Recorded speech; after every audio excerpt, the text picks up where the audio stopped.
welcome to week 4 lecture notes.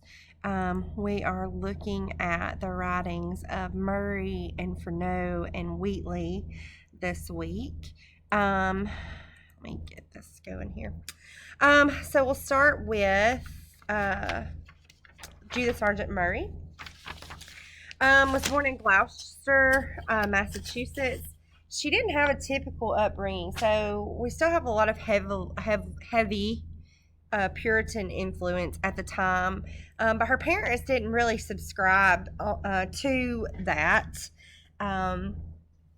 Their beliefs more aligned with the Universalists and the Universalist Church. And so they didn't really force her into those typical female roles. So in New England, during the time period, women were not educated the way. They didn't have access to the education that the men did. Her brother was able to go to school and receive a formal education, which that was denied to her. But it was important to her parents that she be educated, so she was largely self-taught in the library at her family's home, and so she knew a lot about many different subjects just from teaching herself through reading books. So the Universalist beliefs. They did not agree with the election and damnation that was so prevalent in many Puritan homes and churches during New England at the time. Instead, they believed that God was a forgiving God and that he would not condemn one of his followers to hell if he did not, or he or she did not live the way the Puritans subscribed. So this Universalist church movement started in America in 1780 by a man named John Murray, who Judith would marry later after the death of her first husband, John Stevens, in 1788. So not only did they not believe in the condemnation of sinners, it also believed that women should have more prominent roles in the way that in society. And so as a result, her family raised her with those ideals, and she was an early advocate of women's equality, education, and the women's right to learn. And that really comes through in the text on the equality of the sexes. Her first published work appeared in 1784, but it was not as successful as she would have liked. It wasn't until she published The Gleaner in 1798, which is a collection of essays, and that she actually became successful as a writer. Still not at the level of men, at the time period. So, but it's ironic that she wrote The Gleaner, this collection of essays, The Gleaner, from a male's perspective, since she was such a strong supporter of women's equality. But she does, and she did publish them anonymously, because she was worried that her work would not be taken seriously. But she does come back and in side notes later to identify herself as the true writer of those texts. So here we have America. This is after the severing of British ties and the American Revolution. We've got a newly established government with our own Declaration of Independence, our own Constitution, all those things that new government that was established was built to ensure that people would have inalienable rights to life, liberty, and the pursuit of happiness, and that they would be free of tyranny and control, unfair control, that they experienced at the hands of the British government. But really, not every American was given those unalienable rights. So in reality, that was only meant for a certain class of people, white, property-owning men. So African Americans would endure slavery until 1865. White women, they weren't enslaved, but coverture was a set of laws that meant that they could neither own property nor control money that they earned and inherited. And when they got married, they were legally dependent on their parents, And when they got married, they were legally dependent on their husbands, or if they were unmarried, on other male relatives. And married women had no rights. They could not home property. They could not sue. They could not buy and sell. They could not make wills or contracts. And they were legally dependent on the males in their lives. And so it was really in the face of all of this, this supposedly liberty-loving nation, that Murray writes on the equality of the sexes to discuss really the unfairness of the fact that women did not have access to the basic civil rights.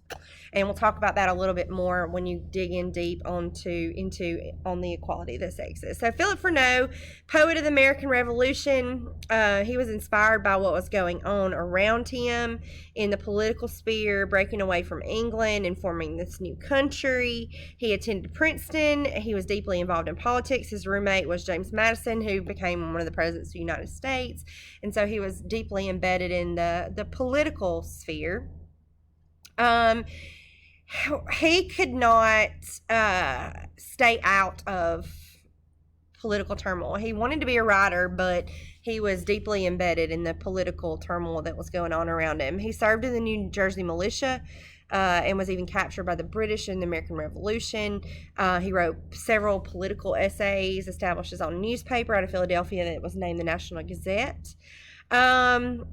And so after the revolution was over, Freneau retired to write poetry on a wide variety of subjects that affected his daily life. And many of his poems reveal aspects of Romanticism, which was a movement in the arts in the late 1700s. So Romantic poetry and sculpture and art, the characteristics of Romanticism include this reverence for nature. Let's get back to nature.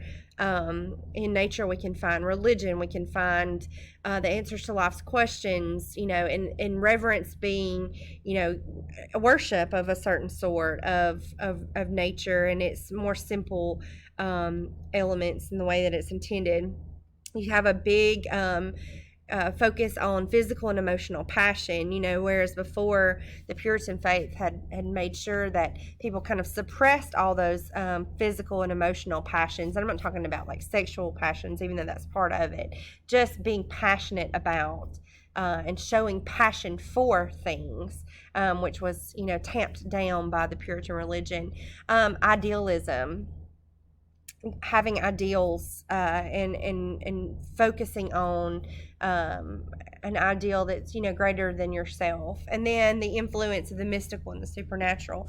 Romantic poets and writers, they really believe that when people died, that they were still with us. They still maintained presence, and that could be through ghosts or spirits or souls, that kind of thing. And that there was the influence of that in our daily lives and in the supernatural.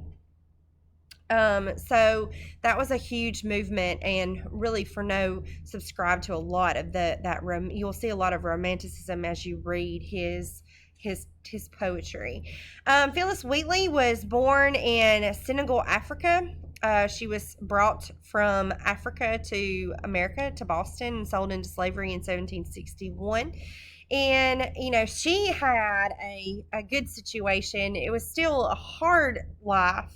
But her mistress, the master's wife, her slave master's wife, Susanna Wheatley, noticed that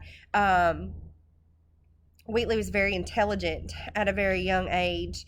And so she educated her. She taught her how to read and write. In 1773, Wheatley traveled to London to have her poems on various subjects, religious and moral, published. Returned to Boston because Susanna Wheatley was near death, and she loved Susanna Wheatley, and she returned home to tend to her, to take care of her in the final days of her life. In 1778, she married John Peters, who was a freed slave. In 1779, a second volume of poetry of hers was proposed, but it never got published.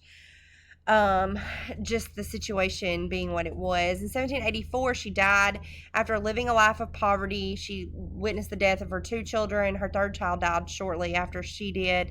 And, she lived a hard life, all those years in slavery.